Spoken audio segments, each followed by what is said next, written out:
Hello and I welcome you all to world affairs. मैं हूं प्रशांत Dhawan. Now recently आपने देखा होगा बहुत से आर्टिकल्स पब्लिश हुए हैं जहां पर यह लिखा है कि भारत के विदेश मंत्री डॉक्टर एस जयशंकर का एक ग्रैंड भव्य वेलकम किया गया है पेंटागन में। ये आपके सामने इसकी वीडियो प्ले हो रही होगी और यहाँ पे आप देख सकते हैं इस तरीके से पेंटागन में जो सिक्योरिटी ऑफिशियल्स हैं, जो यहाँ पर मिलिट्री एस्टैब्लिशमेंट है, इन लोगों ने वेलकम किया डॉक्टर एस जयशंकर का, क्योंकि पेंटागन कैटेगोरिकली कह चुका है कि भारत इनके लिए a once in a lifetime opportunity है। और ये बात मैं एग्जैजरेट करके बढ़ा चढ़ा के नहीं कह रहा। पेंटागन ऑफिशियली कह चुका है कि इंडिया यूएस डिफेंस के मामले में अगर प्रॉपरली अलाइंड हो जाते हैं तो यूएसए को इससे बड़ा एडवांटेज मिलेगा लॉन्ग टर्म में अपने ऑब्जेक्टिव्स रीच करने के लिए। अब यूएसए के ऑब्जेक्टिव्स हैं क्या?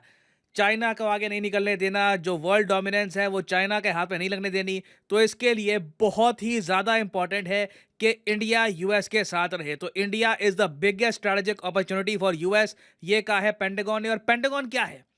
पेंटागन है केंद्र यूएसए की मिलिट्री का। इनकी air force, army, navy, space force सब कुछ यहीं से कंट्रोल होता है। वर्ल्ड वॉर टू के टाइम में पेंटागन को बनाया गया था और आज भी ये आइकॉनिक बिल्डिंग है। It is a massive complex. और वैसे कभी सर्च करके देखना इंटरनेट पर कि इमैनुअल मैक्रों को या फिर किसी और वर्ल्ड लीडर को, किसी और देश के विदेश मंत्री को इस तरीके से वेलकम किया गया हो पेंटागन में। पहली बात तो पेंटागन में ना यूएसए के ही कई बड़े बड़े जो ऑफिशियल्स हैं उनको घुसने नहीं देते, क्योंकि ये मिलिट्री हेडक्वार्टर है। ये आप कह लीजिए केंद्र है यूएसए की पावर का। और रिसेंटली ही मैंने आपको बताया था कुछ महीने पहले कि इंडिया को अनएस्कॉर्टेड पेंटागन एक्सेस दे दिया गया है। नहीं तो अगर मान लीजिए कोई कंट्री जिद पकड़ लेता है कि जी हमारे जो विदेश मंत्री या रक्षा मंत्री है एक बार पेंटागन घूमना चाहते हैं, तो 10 में से 8-9 बार तो उनकी रिक्वेस्ट कर देंगे रिजेक्ट। एक बार अगर रिक्वेस्ट हो भी गई ना, तो वहां पर क्या होगा कि यूएसए के जो डिफेंस ऑफिशियल्स हैं मौजूद होंगे और उनको एक एस्कॉर्टेड एक्सेस दिया जाएगा, जहां पे बहुत ही लिमिटेड तरीके से वो बातचीत कर पाएंगे यूएस ऑफिशियल से। इस तरीके का एक्सेस कि इंडिया के विदेश मंत्री जाएं, यूएसए के डिफेंस सेक्रेटरी लॉयड ऑस्टन इनको पूरा पेंटागन घुमाएं, दिखाएं उनको कि देखिए ये हमारा डिपार्टमेंट यहाँ पे है, हम ये काम यहाँ पर करते हैं। This is very special. और कुछ साल पहले आपको जान के रानी होगी, इंडिया के लिए पेंटागन में एक प्रॉपर ऑफिस था। अब वो ऑफिस इन्होंने बाहर एक और बिल्डिंग है वहां पर मूव कर दिया स्पेस के लिए, क्योंकि वो ऑफिस काफी बड़ा हो गया था। बट ये अपने आप में भारत के लिए एक बहुत बड़ा सम्मान है। और यूएसए ने एक सिंबॉलिक मैसेज भेजा इंडिया को कि देखिए F-16 वाली बात को लेकर ज़्यादा नाराज मत होइए, you are a very important country for us. और ये बात सिर्फ मैं नहीं कह रहा, ग्लोबल मीडिया आप देखोगे वो यही कह रहा है कि यूएसए ने कसम खाई है कि इंडिया के साथ डिफेंस रिलेशंस ये स्ट्रॉन्ग करेंगे। On the same day letter vents anger over F-16 deal with Pakistan. जैसे इंडिया ने F-16 डील को लेकर काफ़ी कुछ बोलना स्टार्ट कर दिया, उसके बाद से हम देख रहे हैं कि यूएस काफ़ी हद तक इंडिया को पैसिफाई, शांत करने की कोशिश कर रहा है। तो डिस्कस करते हैं इस टॉपिक को इन डेप्थ के इंडिया यूएस का डिफेंस पोटेंशियल क्या है। बहुत कुछ आपको जानने को मिलेगा, so a lot to know, a lot to discuss as always. But before we begin, आगे बढ़ने से पहले आपसे एक क्वेश्चन पूछूंगा। क्वेश्चन यहाँ पर यह है कि हाल ही में वो कौन सी इंडियन वुमेन क्रिकेटर है जो रिटायर कर चुकी हैं। ये है यहाँ पे आपकी ऑप्शन: स्मृति मंधाना, मिथाली राज, दीप्ति शर्मा या फिर झूलन गोस्वामी। ये टॉपिक बहुत हद तक न्यूज़ में था। अभी रिसेंटली रनआउट को लेकर कंट्रोवर्सी भी हुई है, तो आपको पता होना चाहिए इसके बारे में। कमेंट सेक्शन में करिए उत्तर, सही आंसर मैं आपको दूंगा वीडियो के अंत में। ना पहली बात तो मुझे ये बात देखकर बहुत ज़रा हंसी आई कि भारत के विदेश मंत्री की जो यूएस की यात्रा है इसको बहुत ज़्यादा क्लोजली फॉलो कर रहा है पाकिस्तान। ये लोग यहाँ पर ये भी नोट कर रहे हैं कि जब पाकिस्तान का डेलीगेशन बिलावल भुट्टो वगैरह जो बाकी इनके डिप्लोमेट्स हैं ये गए यूएसए के सेक्रेटरी ऑफ स्टेट से मिलने के लिए, इनको कॉफ़ी और बिस्किट वगैरह खिला दिए, पानी वगैरह पूछा। मगर जब इंडियन डेलीगेशन गया तो प्रॉपर डिनर किया गया इनके साथ। तो डिनर देना अपने आप में सम्मान की बात होती है। तो बहुत सी चीज़ें हैं और मैं आपको ये बता दूं, ये सारी बातें बाकी देश नोटिस करते हैं इंडिया के आसपास, मगर भारत ने जो ये पेंटागन विजिट है इसको प्रॉपर तरीके से यूटिलाइज किया और इशू यहाँ पर रेज किया इंडो पैसिफिक में इंस्टेबिलिटी का। इंडिया ने सीधा सीधा ये कह दिया कि ग्लोबल सिचुएशन एक टाइम पर जितनी चैलेंजिंग थी उससे कई गुना ज़्यादा चैलेंजिंग हो चुकी है। हमारे सामने अब एक अग्रेसिव चाइना आ चुका है जो एक बार को ताइवान के आसपास मिसाइल बरसाने से कतराता नहीं है। तो बहुत इंपॉर्टेंट है कि इंडो पैसिफिक में हम स्टेबिलिटी बनाकर रखें, क्योंकि अगर इंडो पैसिफिक में हालत ख़राब हो गई तो इसका सीधा डीप इम्पैक्ट आप देखोगे वर्ल्ड की सिचुएशन पे। तो इंडो पैसिफिक में देखिए यूएस और इंडिया की एंगेजमेंट बढ़ने वाली है।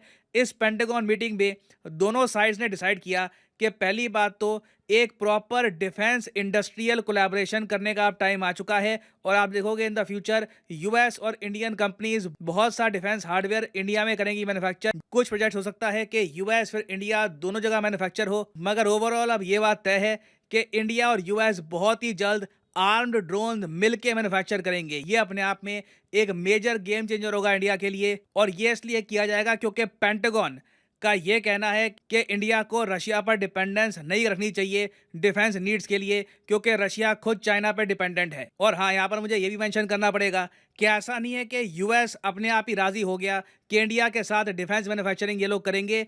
इंडिया ने प्रूव किया है कि make in India defence is a success.